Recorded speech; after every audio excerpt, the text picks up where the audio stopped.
walked towards Ruth's room, my heart began to race. Why was I so nervous? Could it have been because I did not have the answers to the questions I anticipated she would ask me? Why is this happening to me? What kind of God does this to someone so young? How can I be positive at a time like this while I'm suffering? That may have been part of it. But more so, it was that I was struggling with the same questions. Why do bad things happen to good people? How is God involved, if at all? How can I find God amidst my struggles? These are questions that strike me at my very core as a human being, as a future rabbi, and as someone who struggles with lupus and my own well-being. Ruth was a patient who lived at a hospice where I worked during my CPE rotation. As I stepped into her room, I was met with the solemn face of a woman not more than 62 years old. She was weak and had lost her hair from the chemotherapy and radiation. Previously, my supervisor had told me she was nearing her end. There was nothing that could be said, so I sat down next to her and I held her hand. She tightened her weak grip around my hand and we just sat there. She began to cry. I held her hand tightly and sat with her. It was in this moment that I caught a glimpse of what it means to be a rabbi. We do not have the answer to life's most difficult questions. We do have an opportunity each and every day to touch someone's soul, connecting ourselves and others to the divine, even during times of struggle. Ruth turned to me and said, "I do not believe in a God who would do this to someone. I do not think that God is doing this to me. I'm a good person. I tried hard to do the right thing, and here I am, dying of cancer, leaving my family behind." My heart ached. I felt so deeply for this woman, so scared, so desperately looking for guidance. But what struck me was that she did not ask why God was doing this to her. She said the God she believed in was not one who would inflict pain and suffering on good people. She was struggling to find God within her despair, her darkness, and her struggle. In this week's Sedra, Parshat Vayishlach, we meet Yaakov, who has faced struggle from the very beginning. He struggles with his brother Esav even in the womb, and from the minute he is born, it only gets worse. Wrapped up in a dysfunctional family with parents playing favorites, Yaakov grows up in a difficult environment and faces many struggles as he strives to achieve a connection with the divine and a life of blessing. In this week's parasha, we get a close-up of one of the most famous struggles Yaakov encounters throughout his life. Yaakov encounters a man, an Ish, as the Torah refers to him. Breshit 32:25 states, "Vayivater Yaakov levado, vayavek ish imo ad alot hashachar." And Jacob was alone, and there a man wrestled with him until the breaking of dawn. Breshit Rabbah offers that this Ish was Esav's guardian angel. There are some rabbis who suggest that Yaakov is fighting with a younger version of himself, the person he was as he tries to become Israel, the person he is yet to be. Perhaps this encounter with the Ish is Yaakov's way of coming to terms with his past actions and the consequences of those actions, family strife and personal insecurity. Before Yaakov can truly receive the blessings he's been chosen to receive from divine intervention, he must come to terms with who he has been and those he has hurt in becoming that person. During this ultimate struggle with the angel, the man, or even himself, Yaakov has to face all that he has done. It is not easy, but it is a reality that he must confront in order to encounter the divine and continue along his journey. It is only once he acknowledges the pain he has caused others and experiences his own personal pain that he is able to move on, mature, and own his past and mistakes. In doing so, he receives a new name, Israel, and is ready to encounter Esav and on a higher level, the divine.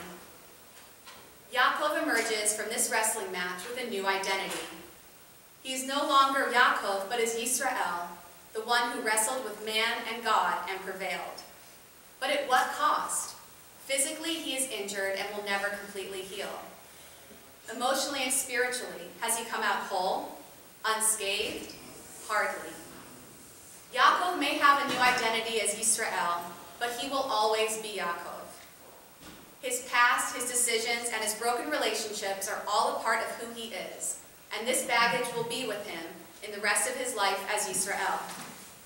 Perhaps this is why the Torah switches back and forth between calling him Yaakov and Yisrael.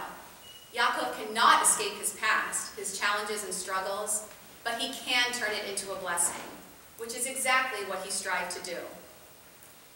Or Chaim notes that a person's name describes the bearer of its person's soul, the essence of who they are. Yaakov is called Yisrael only once he is broken, once he is wounded. This teaches us that even we can experience encounters with the divine when we are broken, physically while struggling with illness or other hardships, as well as spiritually. The Midrash teaches that God surrounds himself with vessels, with broken vessels. Psalm 51:19 states, "The true sacrifices to God are a broken spirit, a broken and crushed heart." It is through our brokenness, through our wounds, that we are able to connect to the divine. The Midrash teaches further, "Hakadosh Baruch Hu kol kli tashmishav svurim hen." All of the vessels that God uses are broken. This teaches us that even though we may be broken, God craves our nearness just as we crave his. The fact that Yaakov emerges physically broken and wounded, yet on a higher level in the eyes of the divine as Yisrael, teaches us what it means to be shalem, whole or complete. Breshit 33:18 states, "Vayavo Yaakov shalem ir Shechem," and Yaakov came shalem, whole, to the city of Shechem. How do we translate shalem in this context?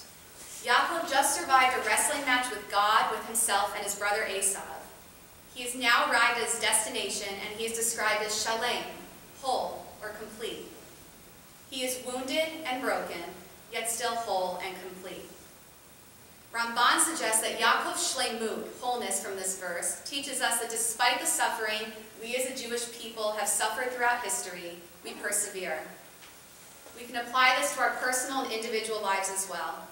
While we may struggle, while we may question why bad things happen to us, while we continue to struggle to find God, we can experience blessing.